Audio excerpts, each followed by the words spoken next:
Our anniversary started like a dream, a quiet breakfast on our sunlit balcony, the scent of lavender wafting through the open windows. I had planned everything perfectly: a bouquet of her favorite lilies, reservations at the same restaurant where we had our first date, and a handwritten letter that took weeks to perfect. But beneath the surface, something was wrong. The night before, I noticed her texting someone late into the evening, her lips curling into a secret smile she didn't think I could see. She had been distant for weeks, her laughter quieter, her gaze avoiding mine. I chalked it up to stress, maybe even surprise at my meticulous plans. As we sat at breakfast, I asked, "Are you excited for tonight?" Her eyes flickered for a moment: hesitation, guilt, something I couldn't quite place. Then she smiled, the kind of smile that could disarm an army, and said, "Of course, love. I can't wait."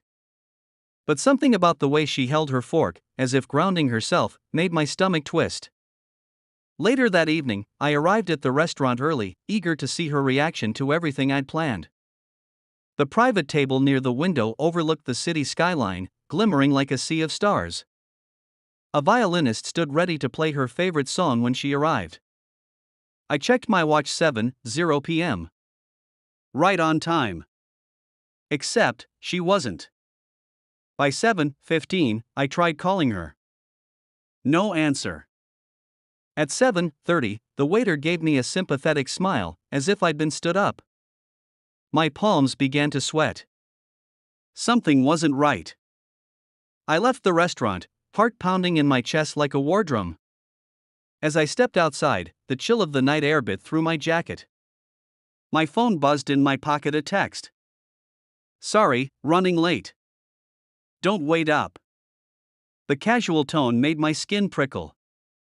My wife had never been one to flake on plans, especially something as significant as this. I tried calling again, but the line went straight to voicemail. I had a sinking feeling I couldn't ignore, so I did what I'd never imagined myself doing: I opened the tracking app we'd installed on our phones years ago for emergencies. The blue dot wasn't anywhere near home. It was at a hotel across town. My hands shook as I hailed a cab, the image of her perfect smile replaying in my mind like a cruel joke. The ride felt like an eternity. I stared out the window, the city lights blurring as questions clawed at me. Who was she with? Why was she there? Was I overreacting? When I arrived at the hotel, the truth hit me like a wrecking ball. I spotted her immediately through the lobby's glass doors, leaning against a man I didn't recognize. He kissed her, and she kissed him back, slow, deliberate, shameless.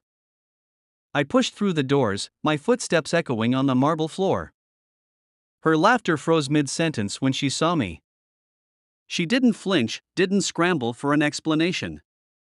Instead, she turned to me, her hand still resting on his chest, and smiled. "It's over between us," she said, her voice calm, like she was ending a business deal. In that moment, the world collapsed. But in the wreckage of my heart, something else stirred: a cold, searing fury. I stood there, rooted to the marble floor, her words ricocheting through my mind. "It's over between us." The man beside her had the audacity to smirk, his arm tightening around her waist like he had already won. His confidence was infuriating, and hers unforgivable. "What the hell is this?" I finally managed, my voice low but trembling with restrained rage. She tilted her head as though I were the one who owed her an explanation. "Don't make a scene, David. It's done.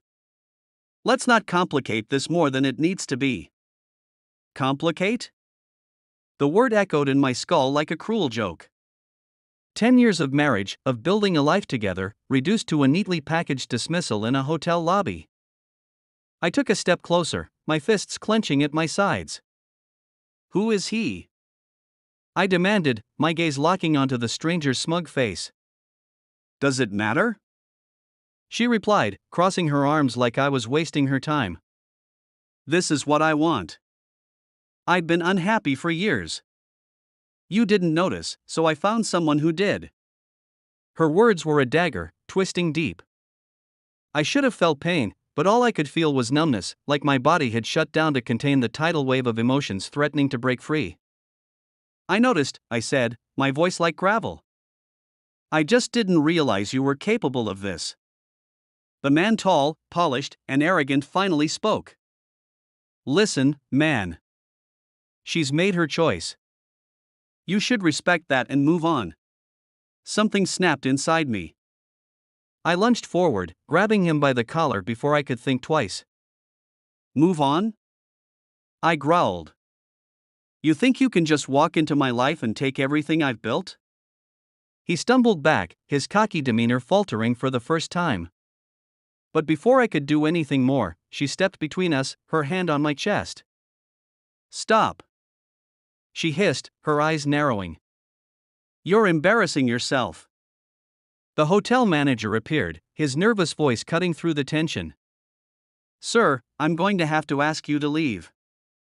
I let go, my chest heaving as I glared at both of them. This isn't over, I said, my voice cold and steady. As I walked away, their laughter followed me like a haunting melody. Back at home, the silence was deafening. Every photo, every piece of furniture, every scent reminded me of her, of us. I stared at the anniversary gift I had left on the table, a gold bracelet engraved with the words forever and always. The absurdity of it made me laugh, a dark, bitter sound that echoed in the emptiness. But as the hours passed, the despair gave way to something sharper. I wasn't going to let her destroy me. If she thought she could humiliate me and walk away unscathed, she was gravely mistaken. This wasn't just about betrayal anymore. This was war. The next morning, I sat at the kitchen table, staring at the remnants of our life scattered across the counter, her untouched coffee mug, the stack of unpaid bills she always insisted on handling, and a grocery list scrawled in her handwriting. But none of it mattered now. She had made her choice, and so would I. By midday, I was combing through our joint accounts, my hands steady as I reviewed every transaction. I noticed the withdrawals, immediately small amounts at first, but they added up over the last 6 months. Thousands of dollars gone, transferred to an account I didn't recognize. The betrayal deepened. It wasn't just infidelity, it was theft. I started making calls, starting with my lawyer. By evening, the wheels were in motion. I had frozen the accounts, canceled the credit cards, and filed for an emergency injunction to prevent her from touching anything else. Then came the messages, long, rambling texts from her, alternating between faux remorse and barely concealed arrogance. David, let's be civil about this. There's no point in dragging this out. You knew we weren't happy. I'm sorry you're hurt, but this is better for both of us. And finally, if you keep making things difficult, I'll have no choice but to tell everyone why our marriage really fell apart. Do you want people to know the truth? The threat lingered in my mind. What truth? She had spun this narrative in her head, twisting our life into some justification for her betrayal. But I didn't respond. Instead, I reached out to an old friend, a private investigator. If she had skeletons in her closet, I was going to find them.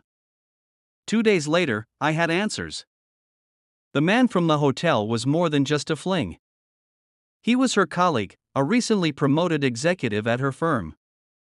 They'd been sneaking around for nearly a year, using business trips and late meetings as their cover. But it didn't stop there. She had been quietly siphoning money from our savings to help fund his failing startup. The picture was becoming clearer. This wasn't a romance, it was a calculated move to build a new life, one where I had no place. I sat in my office, the investigator's report spread out before me. Anger boiled beneath the surface, but beneath that, a grim sense of clarity. This wasn't just betrayal, it was premeditated destruction. And she thought she'd won.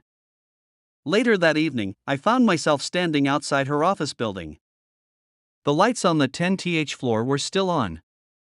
I had no plan, only the simmering rage that had carried me there. When she exited the building, arm in arm with him, she didn't see me. Not at first. But when I stepped into the streetlight, her smile faltered. David, she said, her voice too composed. What are you doing here? I looked past her to him. I just came to see what a man who steals from another looks like up close. He bristled. I don't know what you're talking about. Don't play dumb, I said, stepping closer. You think you're the first man to try and build a life on lies? You're just another parasite. And I'll deal with you like one. She stepped between us, her eyes flashing. Enough, David. You're making a fool of yourself. No, I said, my voice steady. I'm just getting started. The confrontation was only the beginning. I had no intention of engaging in petty arguments or emotional theatrics. My response would be calculated, precise, and devastating. Over the next few days, I set my plan into motion.